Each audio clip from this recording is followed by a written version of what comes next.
this? Welcome to the Killer Comic Show. Welcome to the Killer Comic Show.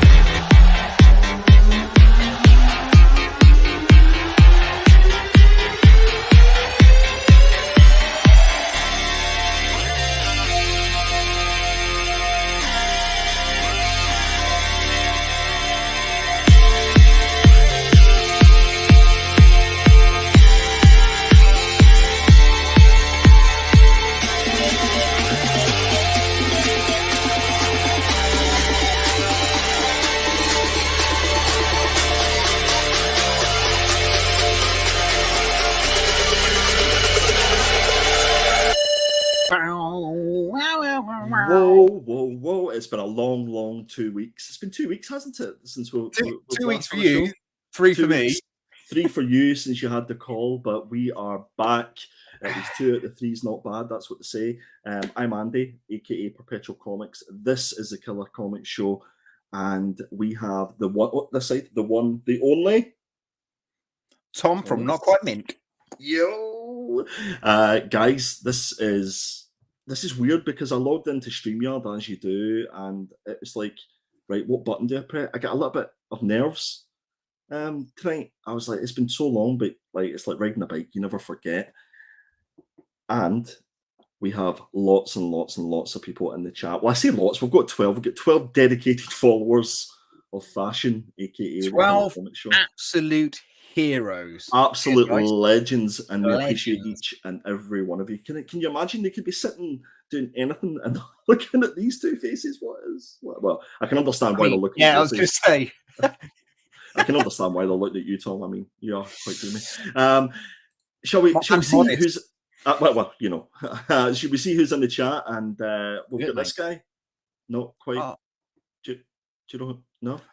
Basically, I think I might change my name from Not Quite Mint to Not Always Here. I can see that, but we appreciate you joining the chat anyway. And just fair warning, you may have if your little buzzer goes, and that's not a euphemism, you may have to run. Yes, we're on I think there's only a couple of us on the truck tonight, so if it does go, I can't delay. I've got to. I won't even be turning my screen off, so you get to see the whole package leave. Yes. We have our man Zan or David on in the chat. We appreciate you, buddy. How is it going? We have Leon or Russell, Evening Killers. We've got Darren in the house. Appreciate you for joining, Darren. And we have Chris Bell. The boys are indeed back in town. At least 2 out of 3. So just before we go on, happy anniversary to Geeky Guy Comics and Mrs. Geeky Guy Comics. 14 years married. They're currently sunning their white bits in another country, and we wish them all the best and another 14 plus years of happiness. So much love to those guys. Leon Russell is made out. Got the old champers out and they're like really enjoying themselves. What? Yeah. Champers, yeah. that was a it was the hand movements that threw me off. Yeah, you're not the only one. Let's move on very swiftly before YouTube takes us down. Leon Russell, thank you for joining. He's saying strap in, and he said 3 weeks of purchases accumulating. It's going to be a lot. Here, listen, you're not wrong. We'll try and keep it to a modest time scale. But yes, I do have some pickups, some nice pickups. So we'll try and keep it to Andy's section being 2.5 hours. 2.5, give or take. We have my man Panels in the Half Pint in the building as well, so we appreciate you joining. We've got Claire Prescott.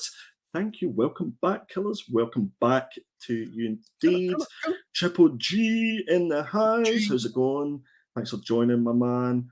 His ears must have been burning. So they're literally just talking about his Instagram before we came live. We were all good things, of course. All good things.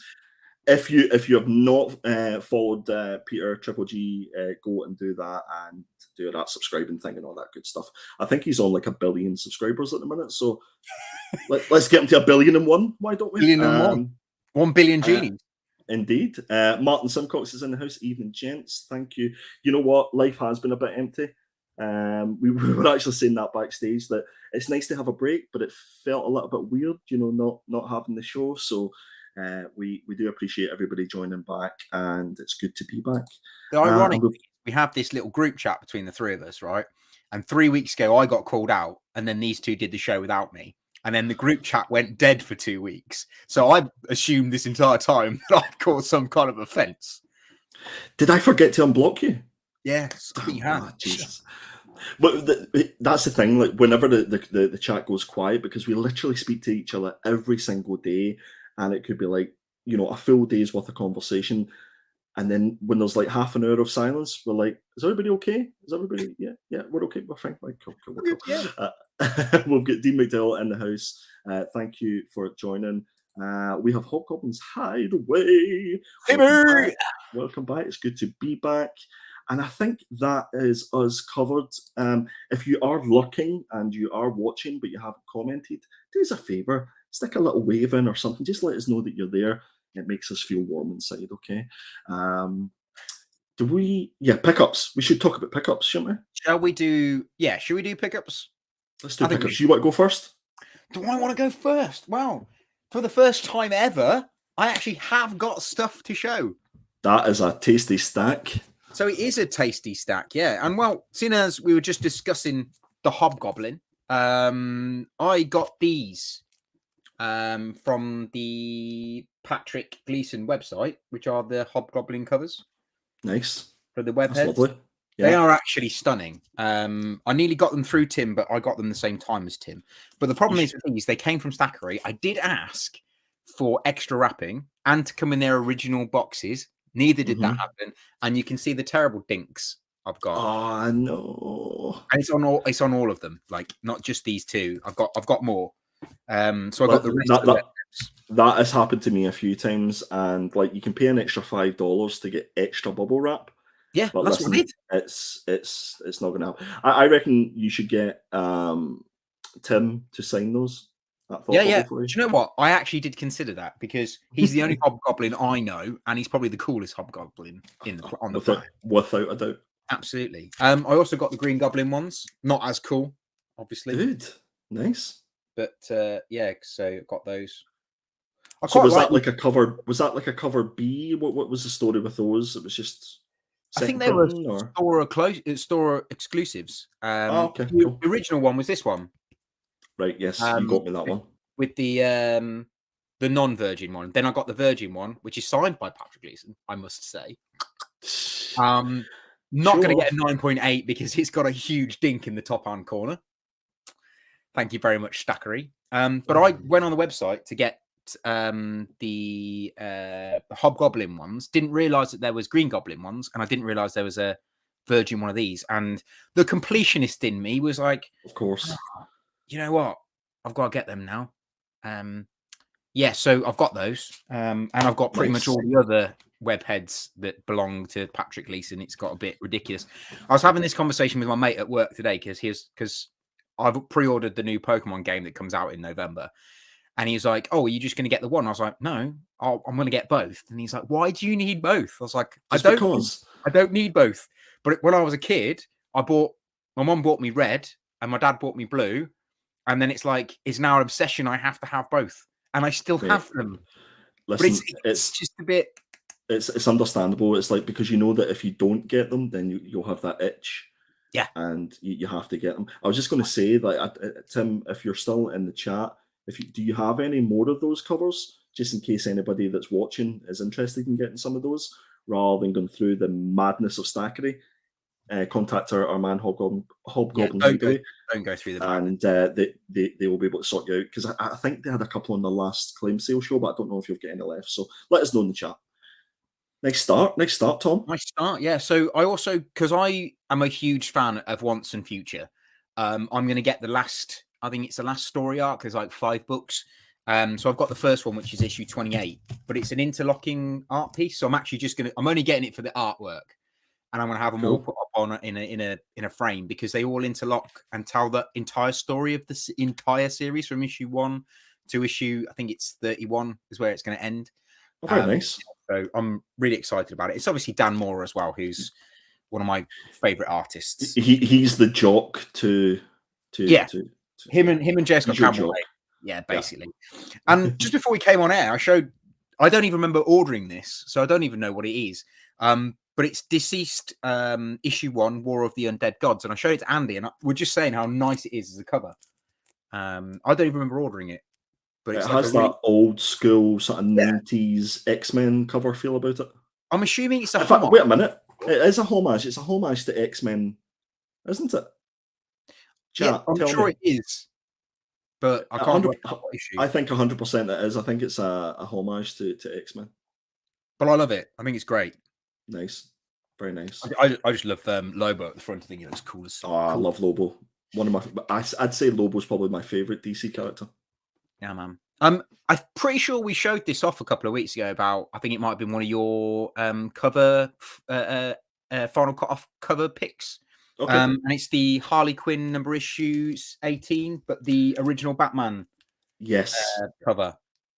That's gone for a premium now. I told everybody in FOC to make sure that you ordered it up because it's gone for like 15, 20 quid now on eBay. Is it actually? It is indeed. If you check out Tom's eBay, you'll be able to get that for chocolate. Yeah, for a cheeky reach around. I mean, £15. Oh dear, buy one, get one free. Oh god. Buy one, reach around, get a second one free. This is the bit we're going to cut for the video. Absolutely. I also got the Mandalorian. David Dyer, 1 in 25. Yeah, 1 in 25, yeah. Absolutely stunning cover. I mean, I think it's very Jock-like because he's used the kind of the two-tone, the black, very, very heavily. Wash your mouth out, Tom. But it's not obviously not as good as Jock, but I do really like it. I think it's a really, really stunning cover. Actually, if Jock was to do a Mandalorian cover, I think I'd have to buy like at least 10. I know that he'd done some concept artwork for the movies, and it looked absolutely stunning. So yeah, that's actually a good idea. What I really like about this is the blood splatters. So it's almost like you've got it from a point of view of someone he's just shot. Or someone had an accident in the shop. Or yeah, or actually it's real blood, and I'm going to open it up in a minute and be like, oh god, ruined. Not going to be a 9.8. And then finally, I've been waiting for these for quite some time from Stacker, and I'm really glad that they did come in their original box because I definitely would have thrown my toys out of the pram and caused a lot of problems. Is it J. Scott Campbell? It's my J. Scott Campbell's, yes. It's my J. Scott Campbell's The Amazing Spider-Man issue 1 of the new series. And they're all signed, which I'm really, really chuffed about. Oh, dude. His signature, there's something about that signature. Yeah, man, definitely. And they come in Mylars, which makes them so much easier to show and display. Lovely. So is that one? You get the whole set? Yeah, I've got the Scarlet Spider one, the new Scarlet Spider one, Ben Reilly version. Nice. Which is quite nice. I got the Spider-Gwen version. Possibly my favourite. Yeah. I think this one's my favourite, to be perfectly honest with you. The Miles Morales one, but he's got a hoodie on instead. Yeah, nice. I just love that one. I think that's my favourite out of the stack. And then I've got the Spider-Punk one. Cool. Which is quite nice. Was there 7, 8 in the set, was there? 7? 1, 2, 3, 4, 5. There's 6 in the set, and then you get 1 free or 1 extra. So there's that one. Oh, that's cool. I really like. And then the final one that you get is the background without the Spider-Man at the front. Ah, yeah. Cool. So I really like that one, especially because I've not seen J. Scott Campbell do Shocker or anything before, and he's like the Shockers up there at the top. And did you just get those directly from his website and then just get them? I always do, mate. I always get them from J. Scott Campbell's website because I daren't pay the premium that everyone puts on top of them afterwards. And that's the thing. That's exactly right. It's a little bit like Scotty Young in that sense. Is like if you don't buy them from the website when they're on pre-order, as soon as they're released, boom, they sell out within minutes. So it's an absolute joke, especially for J. Scott Campbell stuff. I mean, if anyone's interested, I've got duplicates of my J. Scott Campbell, and I have actually decided to not necessarily rage quit comics, but I've decided to put my money in a different pot. So I will be selling pretty much my entirety of my collection if anyone's interested. So they will be popping up on Not Quite Mint. Not my J. Scott Campbell's, but my duplicates will be, yeah. I can sense Tim Hobgoblin Hideaway having palpitations, going, "Oh, really?" Dropping into your Well, DMs. I do have a 6 points 0 points a 6-0 giant size X-Men, which is actually going on the chopping block. Okay, I'm going to move on very, very quickly. If anybody is interested in any of that's aforementioned comics, then drop into Tom's DMs and he'll sort you out. That was a nice healthy stack that you had there, Tom. Yeah, man. Yeah, I mean the J. Scott Campbell's my favourite, so I think everything else is going in to my sale box. Cool. Well, I get first refusal as of course. Yeah. Mandalorian. Yeah. Let's have a wee look at the chat and see what they're saying. Do you know what? I really love Stackery. It's a lifesaver for me, and I use it probably once every sort of 2 months. And I've only had one issue with it, and I've had like 11 or so different packages sent. If anybody is interested in Stackery, I have a code that you can use, and it gets you like $10 off. I know that we've sort of had a bit of a go at them today, but by and large, 99.9% of the time, they are okay, and it's traveling 3,000 miles to get to us. So, but I'm glad your J. Scott Campbell's survived the trip. David's saying there that he's got the orange ones from Tim, that they're class. Yep, They definitely. Are class. This will never do it justice how good they are. Yeah, I think it's one of those ones where you have to actually physically see it. I also think they display really well. So if anybody is thinking of picking them up, I think that they would be better because they're in standard comic book bags, which it looks nice anyway. Stick them in a Mylar. But if you put them in a Mylar, that'd be so much better. Oh, they would absolutely pop. Oh, there we go. So Tim's got a couple of sets left of the non-signed and one set of the signed, and they're all near mint. So guys, if you are interested, go and speak to Tim and he will sort you out. Martin's asking here, do you think that those dinks and those other books can be pressed out? I don't know. You know what? I didn't look hard enough. Possibly on my orange one, but not on the signed red one because it's got a colour break. That's the worst, absolutely. And I suppose you're probably going to pay like 20 odd quid to get it pressed and stuff like that. You need a really good presser. James Gower probably jumps to mind for me. James Gower, what a legend. He is your man. Triple G saying that he loves Once and Future. I think I only got up to the first 6 issues, but I'll tell you what, Andy, there's going to be a compendium at the end of the year where they're going to do the whole lot. Listen, I've got number 1, Panels and a Half Pint, bought me the first 15 issues, I think it was. You won't regret it, mate. Honestly, it's amazing. I'm definitely going to dive into it, and because it's a little bit like that, the completionist in me, now that I have one, I'm going to have to get the second one. So, yeah, I've decided to get the compendium when it comes out. We've got lots of comments here about a certain act, and if you want to slip into Panels and a Half Pints DMs, he'll definitely sort you out. Peter here is saying for the buy one get one. Oh my goodness, no, I will. I never read that one. Martin, moving on. Martin is saying that Slab Crusaders were doing the last 3 Once and Future issues through their site. Hopefully they'll look cool and greedy. Speaking of Slab Crusaders, I actually picked up a slab through their eBay website. I didn't actually realise it was the same guys because they go under a different name, but I'll be showing that as part of my pickups. But definitely go check out Slab Crusaders. I think you can guaranteed 9.8 slabs on modern books. It's a pretty no-brainer. Let's see. And yes, I am that Scottish. I'm drinking Iron Brew in a nice IKEA glass tonight. So that's me. Multicultured. There's lots and lots of filthy chat. Let me see. What we're going to. We should talk. Let's talk. I don't think he's talking about the comic books, mate. I think he's talking about all the previous comments. Oh my goodness! See, that's the thing. See, whenever you're controlling the buttons, you can't pre-read the chat. So it's like, do you know what? I've told you and Charlie a million times. Give me control of StreamYard, and I'll do the chat, and you guys can do the banter bit. Sold. We're doing this the next time. The banter bit, Jesus! If I'm doing the banter bit, then we're absolutely screwed. Or I'll do the hosting. You guys do the buttons. you know, that sounds like a good idea. Let's do that next time. ABZ is in the building as well. How's it going? He's drinking a similar coloured Tennant's brew. Oh, Tennant's, come on.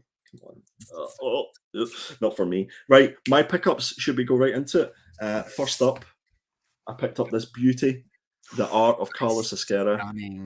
My top 2 2000 AD artists, along with Brian Boland. And I was showing this to Tom backstage. Some of the artwork in this is just fantastic, especially if you're a 2000 AD fan.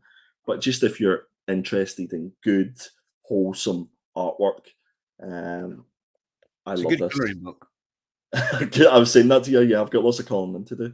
But yeah, absolutely love this. Picked this up for cheapest chips. And it's one of those books. I think is it just, I don't know why I'm saying this, but does everybody have like a bathroom book and a bathroom comic where you're doing your business and stuff? You know, rather than reading your phone, I'm going to pick up this bad boy. So have a good read.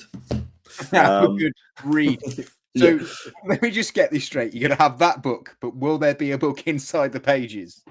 Listen, it's a lot. Listen, stop it. Star Wars: The High Republic Adventures, issue number 8.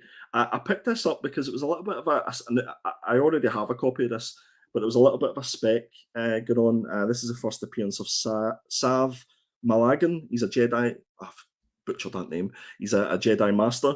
And apparently he's going to be featured in the Dark Horse Star Wars High Republic series, and he's going to be quite a main character. So that's issue number 8. Pick that up. You can get it cheapest chips at the minute before that rockets.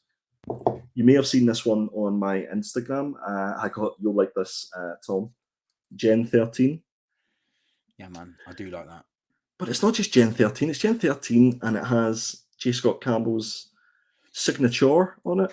Look at the difference between your one and mine. Yes. How much he's developed his signature into a bit more of an artistic thing. I mean, your one is a genuine J. Scott Campbell back in the day when he first started out. It's a certified by Wizard, and it's certified, and you know it's certified because they gave you a little piece of cardboard to say that it was certified. But listen, who could copy that signature at the end of the day? Oh no, I picked this up for 15 quid. I thought it was an absolute steal. So yeah, happy to add that. Old school work. Yeah, it's very bit like Rob Liefeld's kind of. He's really gritty stuff. It's a love-or-hate relationship, though, with a lot of comic fans. I know a lot of people who don't like the artwork, and a lot of people who do. But I'm a little bit like you. I have like a short box, or probably you've got a couple of long boxes of J. Scott Campbell stuff dedicated to him. No, what else? Not a couple of long boxes, probably 4, 5, 6. Oh, Jesus. Right. Slip into those DMs and let me know what you have. Guys, I went a bit mad and picked up a bundle of G.I. Joe All-American Hero. Here we go, guys. Strap yourselves in for 2 hours. I'm not going to go through them all. I'm just going to pick out my favourite. You know, I have a bit of a love affair with the 25th anniversary border variants. So look at this. Come on. And not only that, but it's newsstand as well. I think on average I paid about £2 a book. But there is some absolute bangers. Some key books in here as well. Another newsstand book. So I've dived into that rabbit hole, and that's me. I'm trying to collect the whole run of G.I. Joe, and I believe that there is a movie in the making for G.I. Joe. So if they go up in price, they go up in price. But if anybody has any G.I. Joes that they want to get rid of, specifically that a Real American Hero run, I might have the first appearance of Snake Eyes. Nice. Talk to me later on, my friend. I'll double check. So this is my last. You'll be glad to hear. I picked up Miles Morales Spider-Man issue number 8. Nice. For no other reason, for no spec reason, just because I absolutely love this cover. Apparently, this is the first appearance of the Assessor, and this is the Javier Garron artwork and Patrick O'Keefe cover. Try So and this say was no actually after you've had a couple. absolutely, it's a tongue twister. This was the Slab Crusader guy on eBay that I picked this up from. So excellent shipping, packaging was fantastic, and I'm really, really happy to have that in the collection. And I got it for a really good price considering what the GPA is. So happy to have that in the pile, as it were. Very nice. That wasn't too bad, was it? No, it was pretty good, mate. Triple G saying here that he's got a little collection next to the bog. I was worried that I was the only one that took comics and books to the toilet. I used to take the Switch. Well, here, listen, David's saying that he has a tablet for that, so he's doing it digital. I like that, and it's the only quiet place in the house. I think that's pretty much the same for everybody, especially if you have kids. It's your little place of solace to get 5 minutes peace. But yeah, that was all the pickups, guys. So let us know what you think about those in the chat. And I think next up, what have we got next? Oh, what happened there? this new light thing. It's got like these modes and shit. I was like, that's a really whoa. Techno, yes. Listen, I thought, wait a wee minute, that's a really strange way for the fire brigade to call you out if they just switch all your lights off and stuff like that. Just the red, blue, just some red and blue lights start flashing. Oh, stick it on red. Put have you got a red? Just red. Round chicken, wow. Yeah, this is the start of the OnlyFans. Oh, that's better. Guys, how can you resist it? Listen, I'm going to before I procrastinate and go into this any further, I'm going to kick up the Killer Covers intro. Let's do it.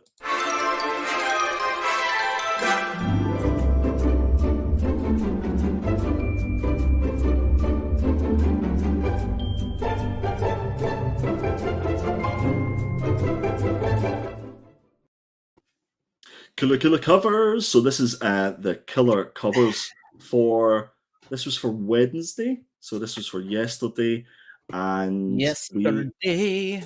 Did you think it was a slim week this week, Tom? Do you know what? I thought it was a very slim week, not just for covers, but for sneak peeks for us to pick and choose to read next week. I thought it was a very, very slim pickings this week. I believe it's because this is the second month in a row when there's been 5 weeks of comics in the month. And normally in that 5th week is really a quiet week. But yeah, I was kind of struggling. But I think we've picked some still quality covers here. So first up, you have my pick. This is Gambit issue number 2 by Marvel, and this is the Miguel Mercado variant cover B.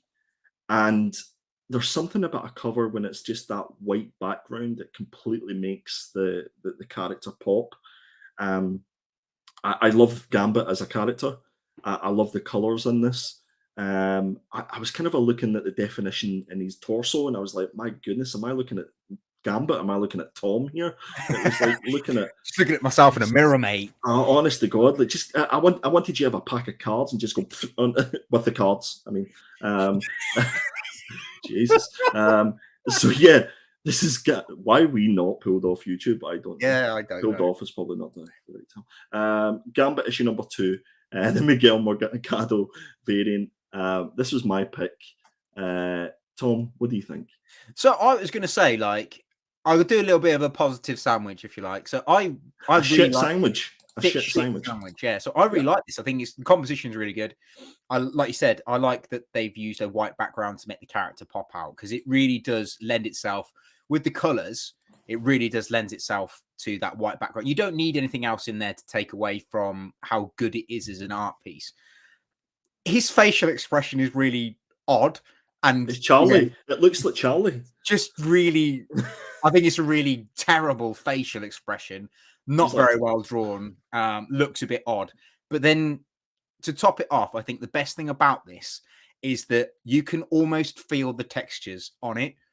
So like his cloak, you can see the texture in it. You could feel that's a fabric cloak. You can see that his body armor is armor. Like it's very clever the way he's done it.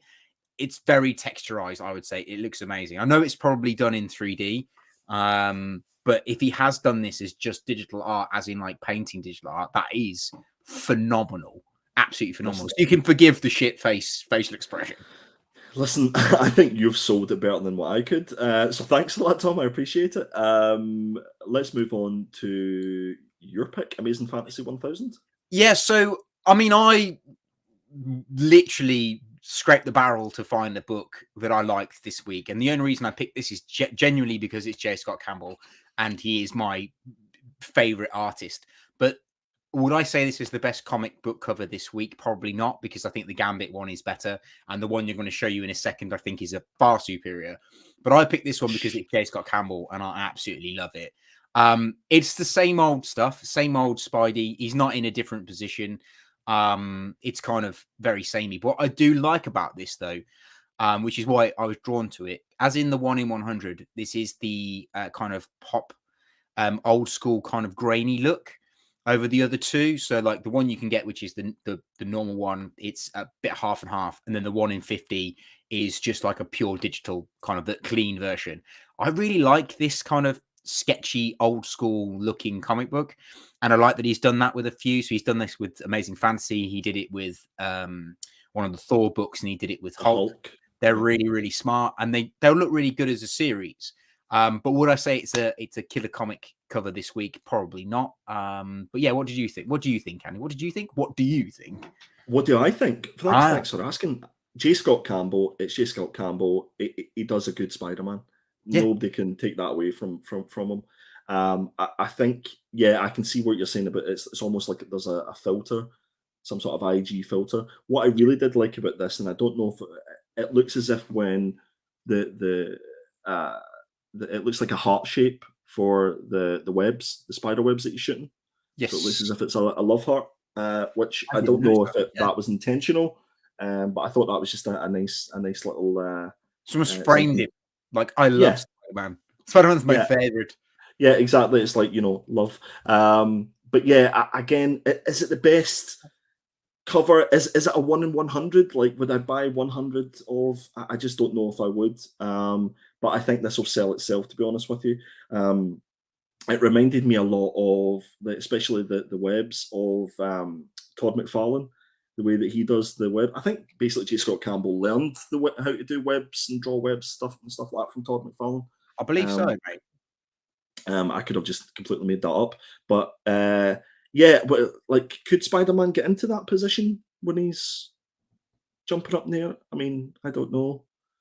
Well, I think he's come off the building behind him. Yeah, of course, yeah. But look at that. Like, I'm critiquing this now just so that you don't get any votes, like imaginary votes, because we can't put the voting thing up on YouTube tonight because Charlie's not here. But that left leg, I don't know. But it's funny you said about the web thing. So when I was at New York Comic Con a few years ago, there was a panel with J. Scott Campbell and Todd McFarlane talking about Spawn issue 300 and 301, because J. Scott Campbell did the couple covers for them, and he talks about how his inspiration growing up was Todd McFarlane, and he took a lot of Todd McFarlane's work, and then whilst he was trying to do his animation degree and learn to be, work with Disney, he combined both Todd McFarlane's art style and Walt Disney's art style and came up with J. Scott Campbell's art style. Okay, yeah, I can see that. Look close enough, you can see it's a combination of both, which is really clever.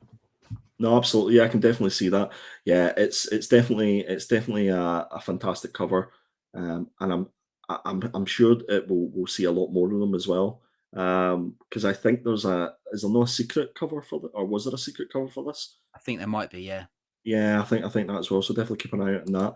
Last but certainly not least, we had Cheeky Charlie's pick, the Harley Quinn 2022 annual, the Nathan Zerde covered B, and he went with his good old faithful Harley Quinn. Tom, sell it for him. Sell it.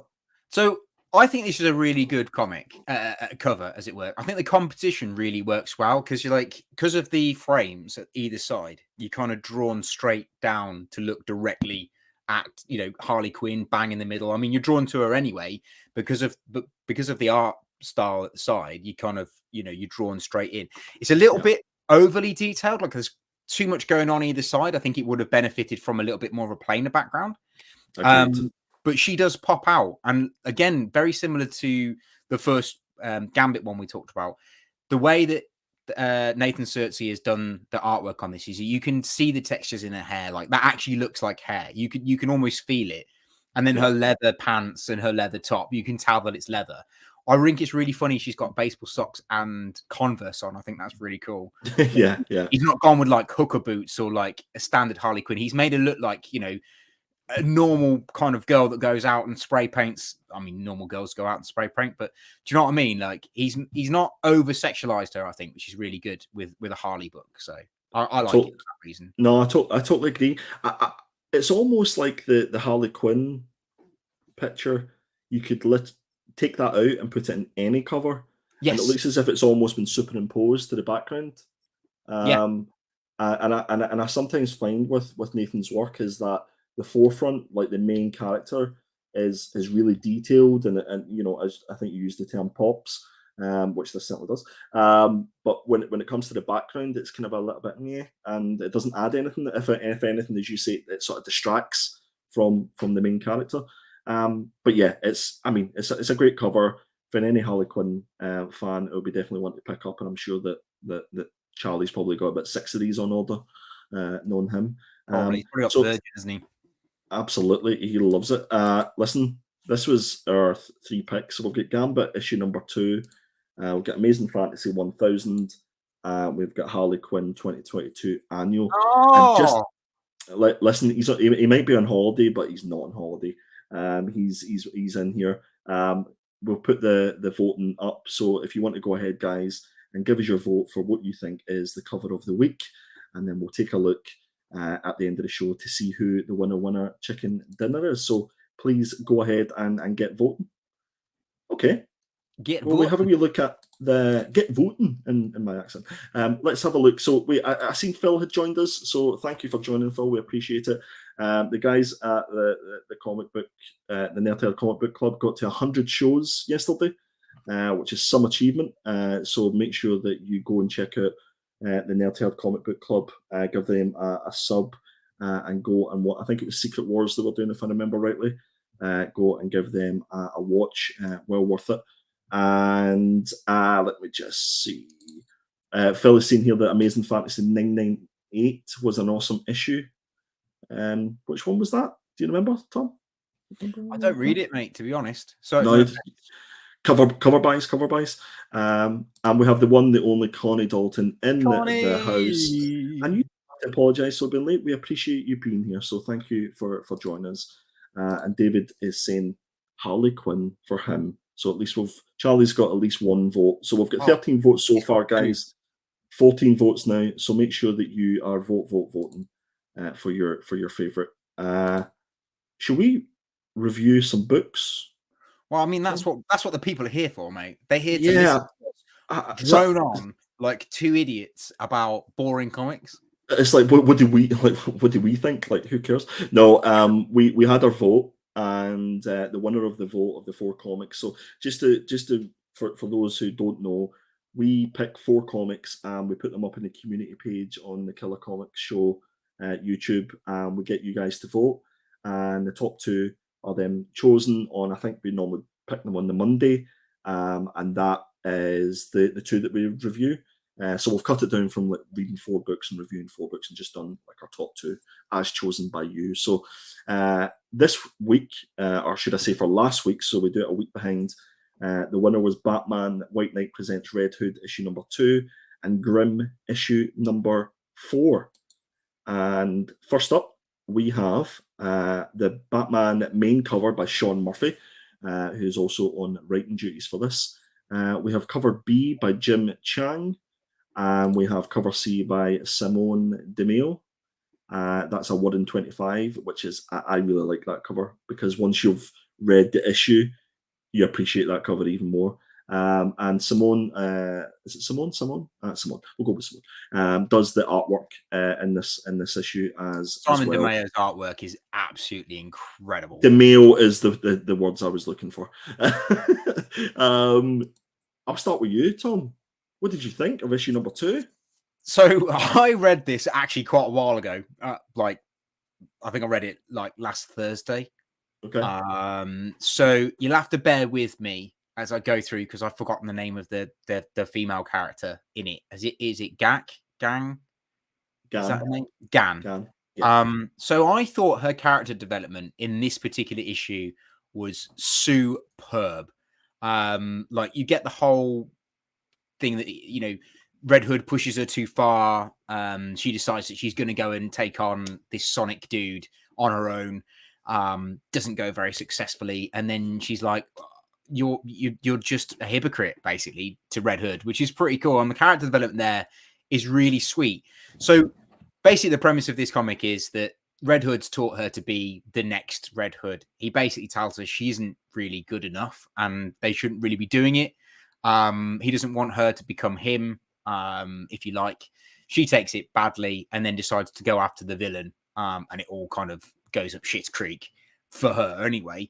But it's really interesting. They're like kind of banter between the two of them, their character development between the two of them, their relationship that builds in this book is amazing. Would I say that this is my favorite book from last week? Probably not. And not because it wasn't good. I just thought it was a very big on the character development this time round. Yeah. And I think that's because it's leading into the next Batman Presents The White Knight that's going on at the moment, Beyond the White Knight. Yeah, the next issue. Yeah. These characters are obviously going to make their appearance in this. It's like a sub issue to that kind of builds on stuff.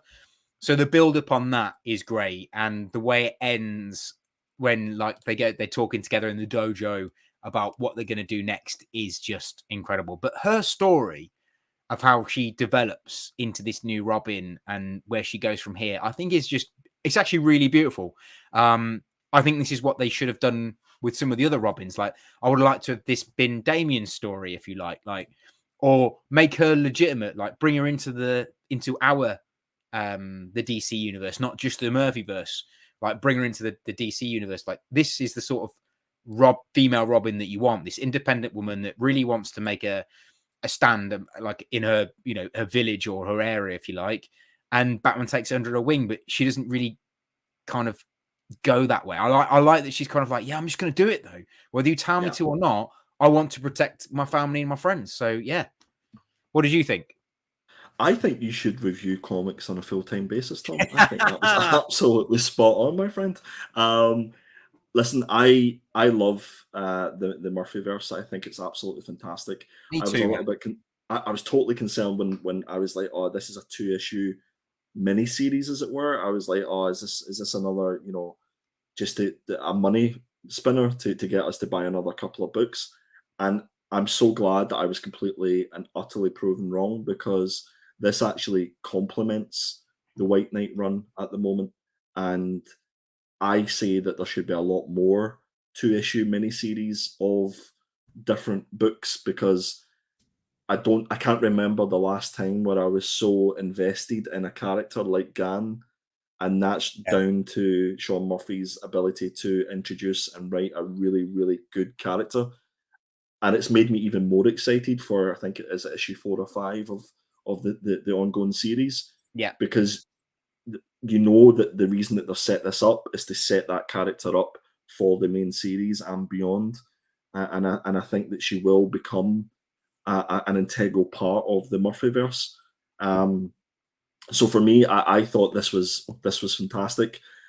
I think I mentioned the last time when we reviewed issue number 1, I got sort of Hawkeye vibes about it. So like the Hawkeye TV series, she's got that kind of a playful, jokey feel about it, which is a positive thing, which is a really good thing. From an artwork perspective, I'm going to say the same thing as I said for the first issue. I found some of the panel work a little bit confusing for me. Yeah, I'd agree.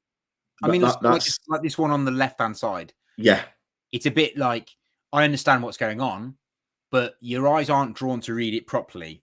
You kind of a bit scattered brain. That's how I would describe it. No, you're absolutely spot on. That's exactly how I felt. It served its purpose. It was like, one of the, you can imagine it like a Rocky montage where they're training at the start. And I think this was like the first page of the comic.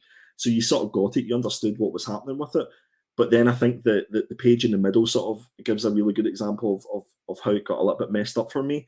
Like the slanted panels. Like, I don't know why they don't serve any purpose for me. I kind of gave the opposite effect on the last page here. So you'll get panels that go like that, and then you'll get panels that go like that, and you just I don't know why. I don't think there was a reason for them. It's like stick to it. Either stick to straight or stick to one angle, because I don't think it serves any value. Did you spot that at all, Tom? Do you know what? I hadn't, but now you have mentioned it, it is a bit off-putting. But I can see why he's done it for the red hood thing, because obviously the hood is out of the panel and her hand is out of the panel. So I'm guessing that's a reason. But yeah, no, what I don't understand. Why would you do that? Just it was like, has it just been arty? Like that's why I wanted to ask you, as been an artist and like, you know, your drawing and stuff like that. Graphical thing, like there are like studies on graphical theory and like shape theory that certain shapes will catch your eye more than a straight line. Like curves will grab your eye much better than a straight line, and curves there's loads of science behind it. So it might be that what they've done, they might have thought, right, okay, so let's put it at an angle because it draws your eye in rather than keeping it straight. I don't know. Simone, come on and tell us. Come on in the chat and tell us why that happened. Also, just I'm being really picky here, but the extra long arm on the last panel. Yeah. I understand that shriek is kind of a giving off this sort of loud sound, and is that the reason why the arm's so extended and elongated like that? I didn't quite understand that, but again, that's me being really critical, and as a non-artist and just a fan of comic books. But was I missing something there, Tom? Is that something that was done on purpose? I think the problem with that is there's a little bit of lack of foreshortening on that one. Right. I think that's her falling and putting her arm down, if you like, rather than it being her stretched out because of the noise. Okay, she's falling, put her arm down, and it's just it's not the best angle to try and get as a foreshortening. So it's like one panel showing a period of time, effectively. Yeah. Okay. Look at us critiquing and breaking down artwork on this show. What is happening? This is what happened when Charlie goes away for a couple of weeks.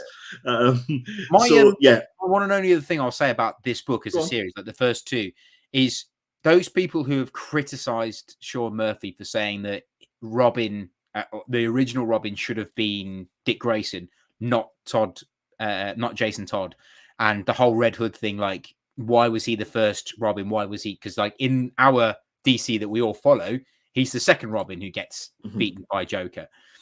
I think this way round makes so much more sense, that he's the broken Robin. He's the first Robin. He was broken. Batman like screwed up massively with the first Robin. I think that's a much better story. I really do. I why he's so hard on Dick. Yeah. Cancelled. That's us cancelled now. Jeez. Sorry. Wow. The rewind video on Instagram is going to be an absolute treat to watch. This week, guys. I can't clip that bit. That's all I'm going to say. Listen, I thought this was a fantastic 2-issue miniseries that I'm moving forward. I think Gan is a fantastic character. This has made me really excited for the rest of the series on this. And I love Sean Murphy's Batman universe. It for me is the universe that I'm invested in now, because I've read every single run, every single issue, and I can see here that Peter was saying here that he's still not read any of the White Knight stuff. Is he missing out? And just like Sean is saying here, 100%, I can't recommend it highly enough. Start from the very beginning and just read through it and just enjoy it. Take a little bit of break via each one, and it's superb. You can get them in hardbound sort of editions now. So I would recommend you maybe pick those up rather than picking up the single issues. But I love it. Tom, are you a big fan as well? Massive, mate. I've commented to say to Triple G that, like, basically, in my opinion, the White Knight, the first one, is by far the best written piece of Batman we've had this century. Wow, that is high praise. Like nothing. Like the Tom King run was good. The James Tynion run was good. The current Zdarsky run is good. Chip Zdarsky run is pretty good. But there was something special about Sean Murphy's. It's almost, for me, it's up there with like The Killing Joke and The Long Halloween, I would say.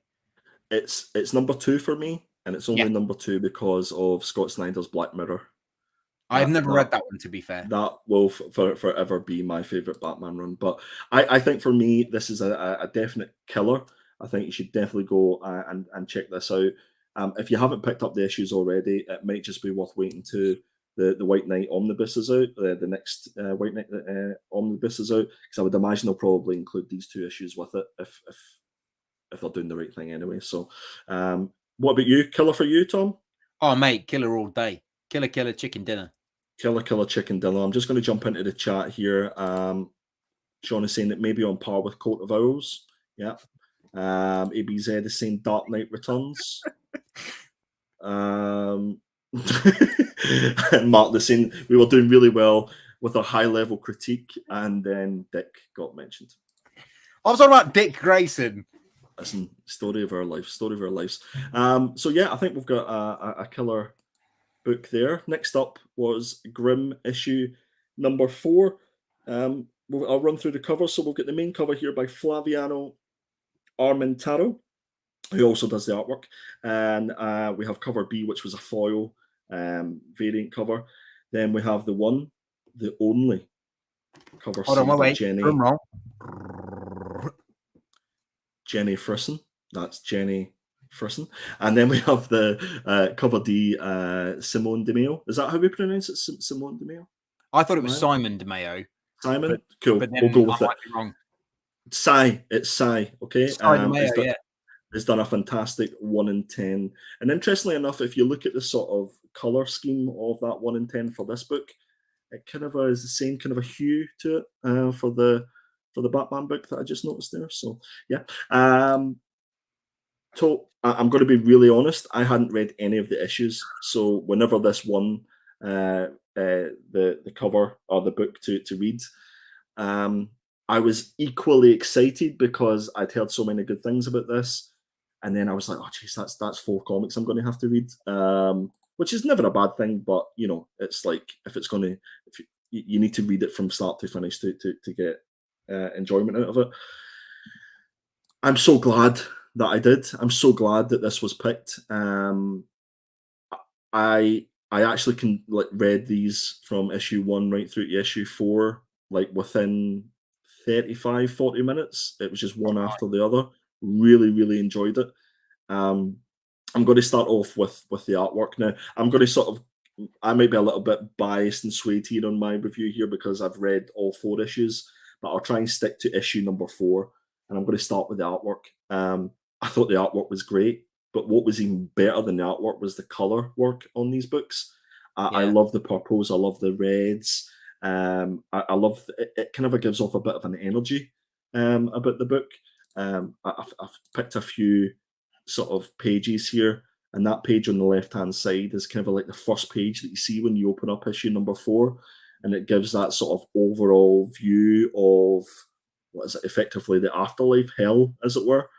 And I just love the dynamic, and this is what proper panel work for me is, where it's well thought out and it all makes sense. And you've got that bottom panel on the left-hand side of Jess standing ready to jump, and it just all makes sense. It's like, you know, Tetris. It all just fits together really perfectly. Tom, I'm maybe going to jump over to you. Had you been keeping up with this run? Had you read the first 3 issues? Yeah, me and Charlie reviewed the first issue, and I loved it so much that I decided to stay with it. And I didn't realise that Stephanie Phillps, the writer of this one, is a doctor. She's Dr. Stephanie Phillps, which I thought was really interesting. That was what I was going to talk to you about at the start of the show, but then I thought I'd save it to ask you if you knew that. Right, didn't know that. So, but she's done some amazing stuff. I mean, I don't know if you've read The Butcher of Paradise, Paris. That's a pretty good book. And she's done some wonderful stuff with Wonder Woman, and she did a Harley Quinn run as well. Like, she's a very, very talented writer. So when I picked this up and read the first issue, I was like, this is going to be good. And it just has continued to be good. So yeah, I have kept up with it. I really enjoyed this issue, but I'll let you finish your critique before I jump in. No, I think we're going to be on the same page on this one. Having read all the issues, I went into issue 4, and normally you find that when you get to issue sort of 3, 4, 5, it kind of use that term filler issue. Is it just going to be another issue? But what I loved about this was it was consistently good in every single issue, and it kept you wanting a little bit more.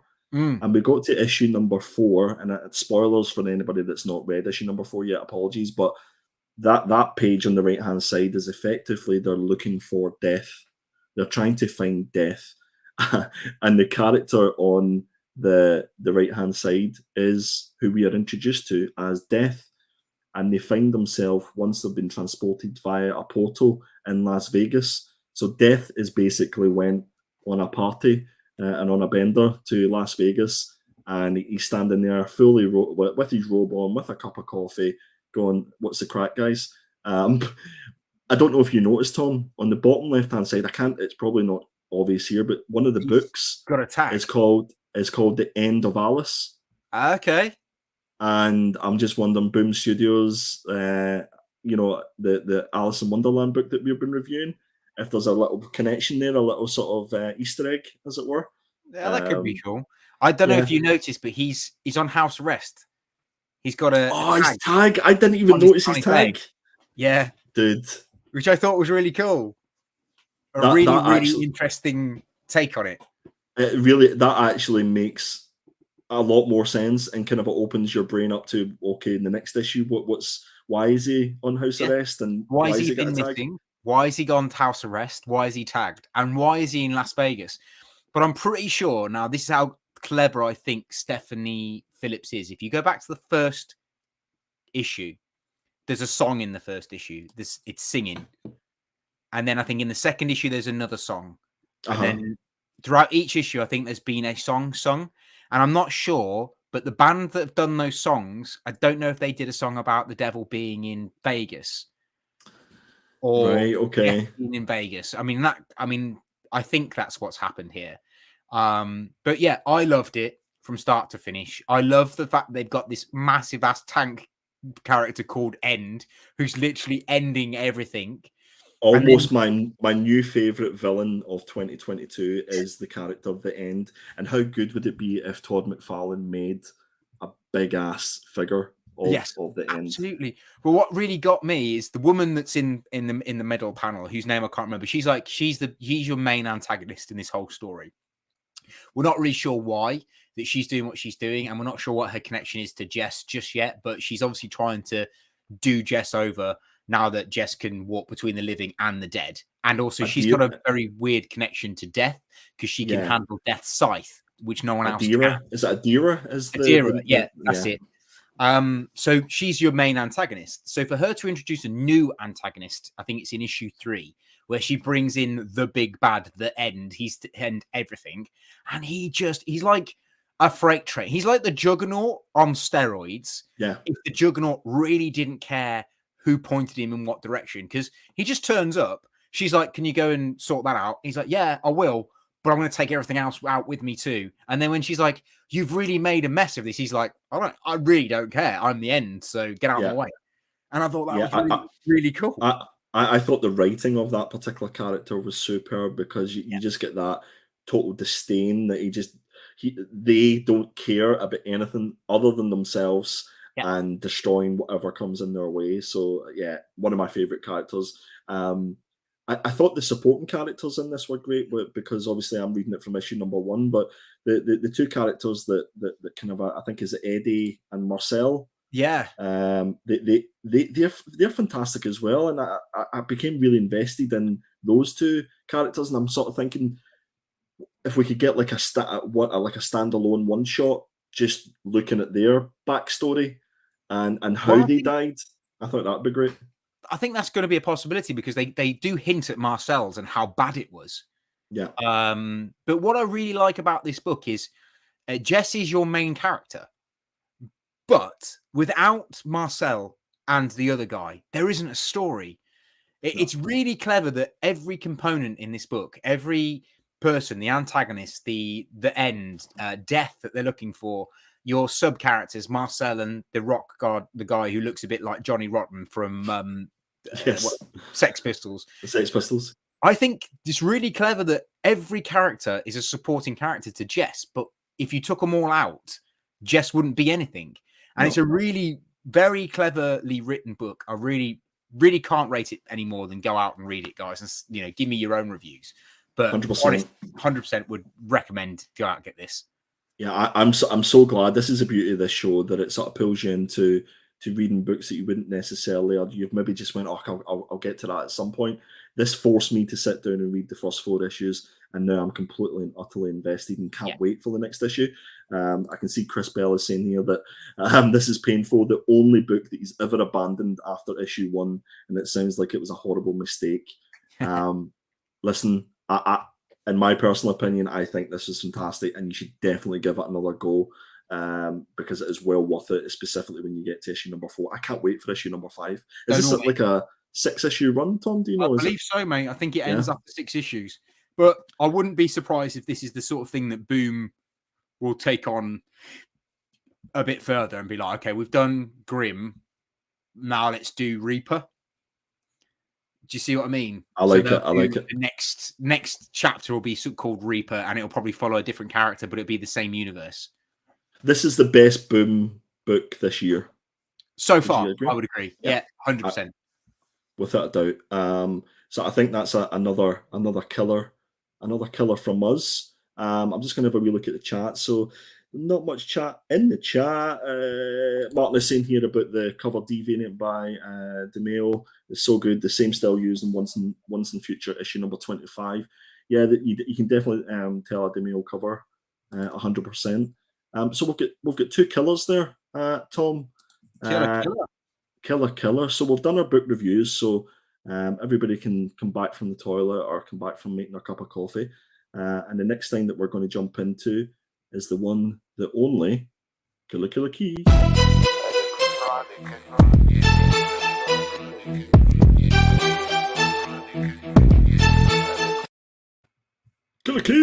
Killer Keys. I'm just trying to find the synopsis for it, so I don't have to read it on such a small screen. Your little bit of blurb. I know it's here somewhere. I'll do some filler for you. So we've got not quite mince Killer Key. Killer Key. So we've changed things up a little bit, where Tom is just picking one Killer Key book that he thinks that you guys should be going and picking up. This could be for various reasons, why there's maybe an introduction to a new character, or the storyline, or something that is going to make this an investable book for you to pick up and spend your hard-earned money. And these are books that are coming out next week. That's September the 7th. And you've picked Wolverine issue number 24? I have, yeah. So I've picked Wolverine issue 25, written by Benjamin Percy, artwork by Federico Vincini. Cover price £3.99. $3.99? Sorry, $3.99. If you do want to go and get it and order it from your LCS, you might not be able to order it now, but you can go and pick it up, I'm sure, off the shelf. But the code is June 220918, and it is available next week.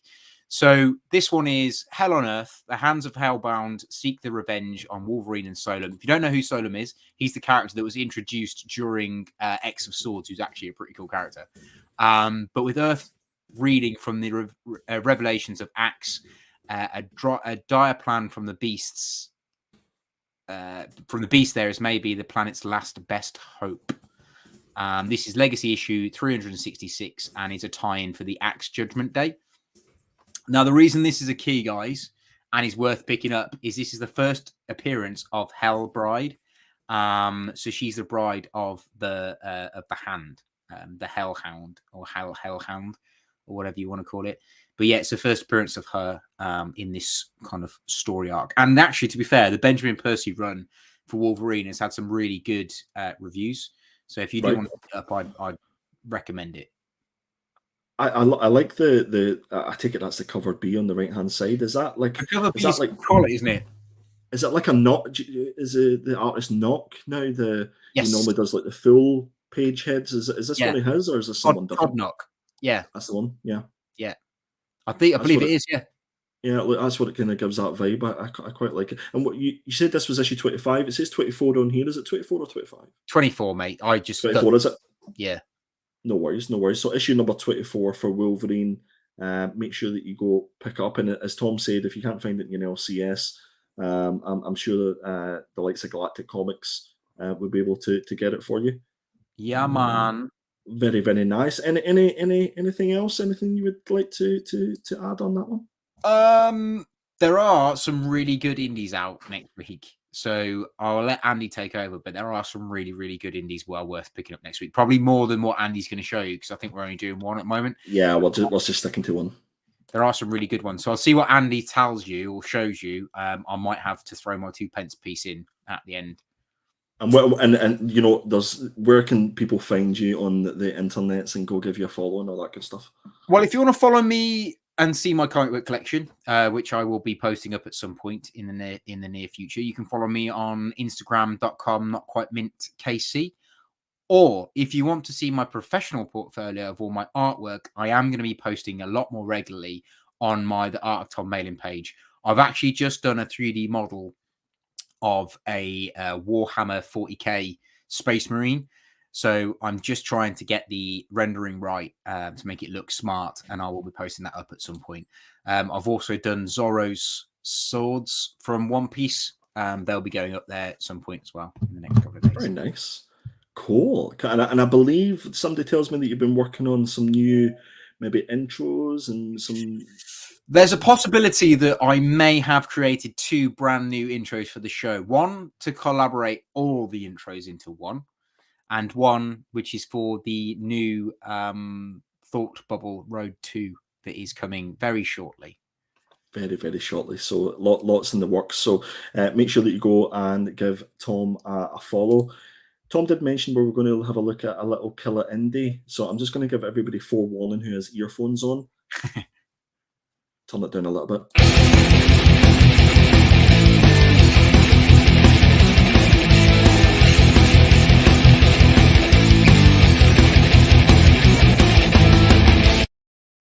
I warned you. I did warn you. So this is my killer indie pick again for next week, September the 7th. Tom said there was a lot of indie books that he was interested in for next week. The one that I picked is probably something that you might not expect me to pick, but I went for Erratic Recharged issue number 1.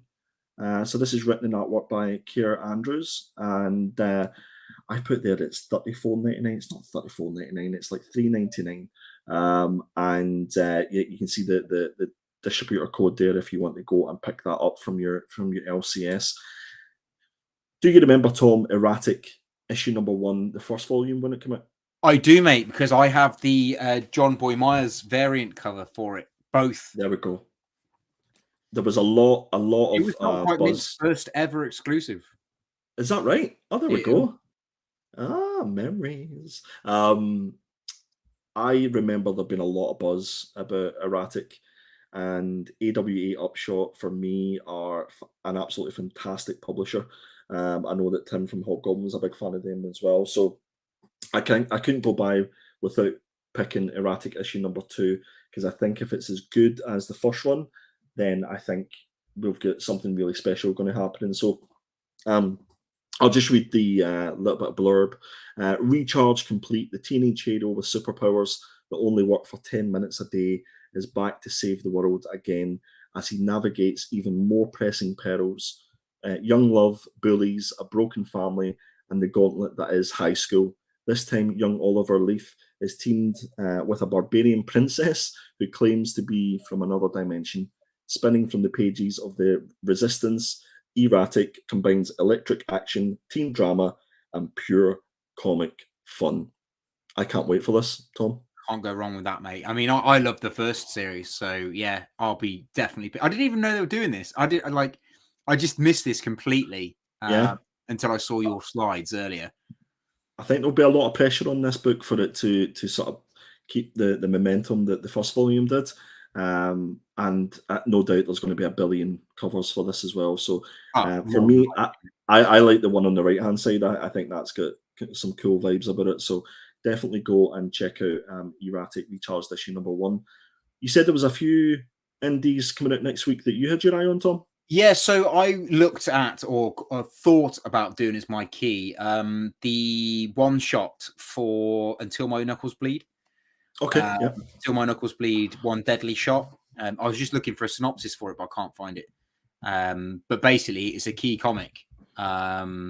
it's worth picking up apparently because it's a key. But if you haven't read My Knuckles Bleed, it is a pretty good comic. To be fair, it's very much what it says on the tin. It's all about fighting and stuff, but it's a very good comic. Cool. And I believe Netflix have optioned it.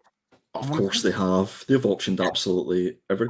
I have seen that comic in the sort of FOCs and stuff like that, but it's not something I've read. But I'll definitely give it a. No, I've not read it. I've heard good things. Yeah. There's just too much to read at the minute, to be honest with you. But yeah, so that's Erratic Recharged issue number 1 for our killer indie of the week. If you're so inclined to come and give me a follow on Instagram, you can find me at perpetual.comics. And you can also find me on Twitter doing some tweets at Perpetual Comics. But make sure that whilst you do that everybody that's in the chat, if they've got a YouTube channel or Instagram, make sure that you're showing the love and following those guys up as well, and keep the Killer Comics family going, as it were. Yeah, alive.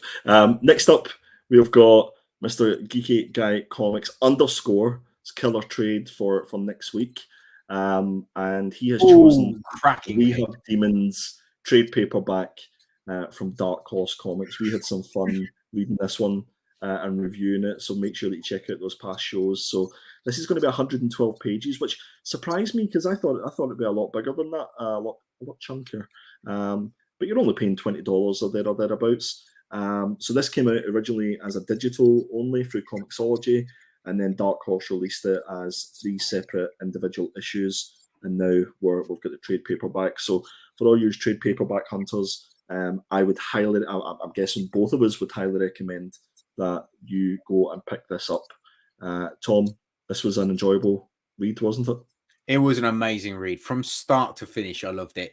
I think the best part about this book is, well, for me, the best part about this series, and it got me in hook, line, and sinker, was the first page in the first book where it talks about this book not being your average book. If you want to read an average book, fuck off and read a different book. Yes. Because this one's going to be about pulling testicles out of someone's mouth. And I was like, wow, I'm in. Let's read it. I'm good.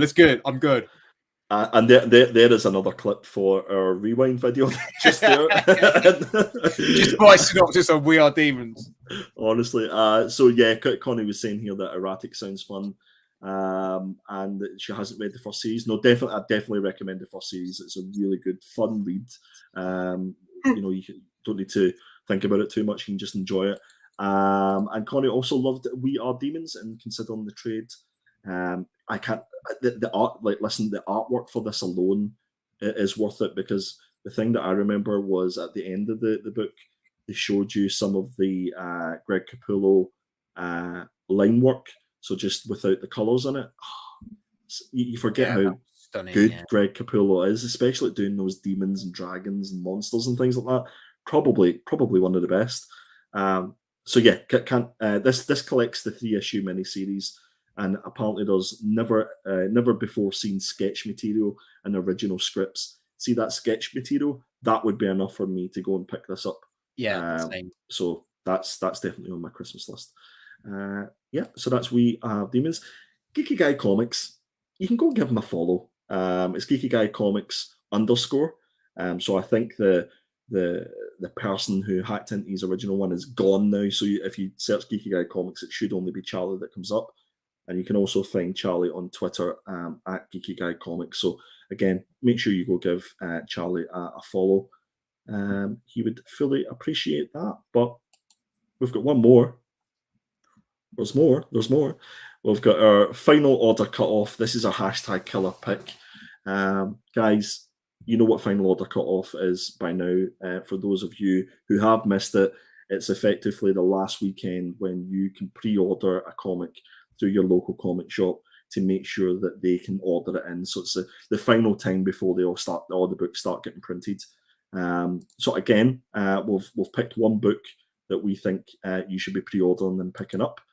And this week we've went for IDW Publishing's Dark Spaces Wildfire issue number 1, but we've went for the second printing. So if you remember, we've reviewed at least the first issue on this, maybe even the second issue, I think. And I don't know if I was here for the second issue. I don't think you were. No, I don't think you were. Because I think we actually specifically picked this because obviously, with you being a fireman, we wanted to get your sort of thoughts on it and stuff like that. But for me, issue number 1 was absolutely superb. And since we've read it, it's obviously been picked up and optioned, and it's definitely going to be made. So obviously, IDW are going cha-ching, and they've very quickly brought out a second printing of issue number 1. And I think this was one of the panels, if I remember rightly. I could be completely wrong in making that up. It I is, think I this think, was from one of the, issue 1. yeah, I think this is one of the panels. So, guys, again, if you're into the speculation game, or if you just want a damn good read and you missed it in the first print because that's going up in price, make sure that you pre-order this with your LCS. Tom, would you recommend this one? 100%. I haven't read issue 2, but issue 1, to be honest, I didn't even know issue 2 was out. But issue 1 is fantastic, and it's what I really liked about issue 1 is that the artwork by Hayden Sherman really lends itself to the grittiness of Scott Schneider's writing for this particular book. He's written it in such a gritty, kind of down and dirty sort of way that these women, they're on this prison death row sort of thing, and they're out having to fight these fires, but they're trying their best to live through life, but at the same time they're covered in crap, and they've got fire up their noses and acrid smoke everywhere. But the artwork really lends itself to that. You do. So that's just an average weekend for you, pretty much. It's an average evening for me. An average evening, yeah. I'm just waiting for your buzzer to go off, and then you just escaping. I'm waiting, mate. It's here. I've got it. You're ready to rock and roll. Now, I think you mentioned the artwork and stuff like that, but for me, the color work, and I think this new cover for issue number for the second printing really accentuates the different colors that kind of give you that. It's almost as if you can feel the heat coming off the page when you're looking at it. So that's exactly how I would describe it. You can feel the heat, and you can feel the sweat off their brows, I think. Yeah, I can't wait to see if this gets properly made, because it's definitely a fantastic first issue. So yeah, that's our FOC. Make sure that you pick that up. I'm just going to check the chat and see what is going on. So Connie, I completely agree. Greg Capullo, absolutely. I think a lot of people forget how good Greg Capullo is, and then this completely just I'm here and this is what I do best. So yeah, absolutely love it. And ABZ is saying that Charlie's going to be the new Davina McCall after this one. Listen, Charlie's been called a lot of things. And Connie, yes, you should definitely go and follow us on Twitter if you haven't already done so. So guys, that's our FOC. We have a few things to tidy up before we leave you. I know we've ran a little bit over this evening, but we really appreciate everybody that has been watching, everybody that's been commenting and joined us tonight. It does mean a huge amount to us, and we really do mean that. We've got a little vote. Should we check the vote? Okay. So I don't even have to look. Listen, Charlie. Do you know what? I've not even looked. I can tell you, it's either me. All right, I reckon I'm last, and then I reckon it's you, and then Charlie's winning. Let's just say that after 42 minutes of this poll being up and 21 votes, we have Charlie. Okay, we've got yourself, Tom, in third place. Called it. With 10%. 10%? That's one vote, isn't it? We have myself with 24%. That's two votes. And screaming with all his bots is Charlie with 67% of the vote. Wow, what a landslide. So Harley Quinn, the Zerdy cover B variant, has won for Charlie. And as you can see, if you look at Charlie's picks, he picks a lot of Zerdy, just as I pick a lot of Jock. He picks a lot of Harley Quinn. You can see the theme here. So well done, Charlie. Well done. Happy anniversary and happy winning the killer covers of the week. Well done, brother. Slow clap. Shall we have a wee look at our sneak peeks for next week? Let's do it, buddy. Let's have a wee look. So again, we changed it up a little bit. As I said at the start of the show, We have 4 books that we'll put up on the community page, and then you guys get to vote for them, and then we'll pick the top 2 on Monday, and that's what we'll bring in and read for next week's show. We've got 4 books here. Tom, do you want to run through them? Are you happy enough to do that? Yeah, of course. So first up, we've got, I'm assuming, Charlie's pick, which is by Dan Panacea, and that is Alice Ever After, and that is issue 5. We've reviewed all the other issues, so it would be rude not to review issue 5, but it'll all depend on whether you guys vote for it or not. And then we've got Barnstormers issue 2. Now, it all depends whether or not it actually comes out, because we were going to review Barnstormers issue 1, and it then didn't come out. So we never got round to reading that one. So this would be a good one. If you do pick issue 2, gives us a chance to read issue 1 as well. Tula Lotte doing incredible artwork, and Scott Snyder doing the writing duties. Amazing. Oh my goodness. And then the next 2 issues are both from Marvel. You've got Thunderbolts issue 1, which is a brand new series following Hawkeye and his new set of Thunderbolts. And then you've got the one that I picked as a cover pick, which is Amazing Fantasy issue 1000. Both new books worth reading, like jumping on points. So we could be reading either of those. If you want us to read them, make sure you vote. The vote should be live. Did we say tomorrow, Andy, or Saturday? Yeah, I'm sure Charlie can put down his beer and stick up a vote at some point. No, I'm sure it's probably already up there, known Charlie. But yeah, a nice variety of books, Tom. I think so. Normally, they're all a little bit samey. Well, not samey, but they're all kind of cut from the same sort of cloth. Yeah. Whereas this week we've got a real broad range, and it's very odd to have 2 majors in our picks. We normally have like 1 DC book or 1 Marvel book, but this week we've got 2 Marvel books. Yeah. 100%. Yeah, just try to mix it up a little bit, and let us know, guys, in the chat, if there's anything, and in the comments for anybody watching the rewind, is there a book that we've missed that you think that we should be looking at and putting in the top 4? Let us know. One last thing. Killer Comic Show has an Instagram and a Twitter. Yes, we go and follow that. So Connie, you've already. I don't know if you already follow us on Twitter, Connie, but make sure that you're doing that. Make sure that you go and follow us on Instagram at the Killer Comic Show. Can you hear that? Is that people following us on Instagram? Yes, that is. That is the sound of people going to Instagram and typing in the Killer Comic Show and going follow. Yeah. I mean, like, we're not going to, well, we will beg you a little bit. Will we beg you? We don't even beg you to subscribe. No. Like, come on. You're not going to get any giveaways because we shit at them. Listen, listen, that's an example. There's another piece that we're going to put in the rewind video. It's been an absolute disaster. No, we would appreciate if you come and give us a follow. It doesn't cost you anything. And if you haven't already subscribed, if you're watching, or if you're watching the rewind, then feel free to do that as well.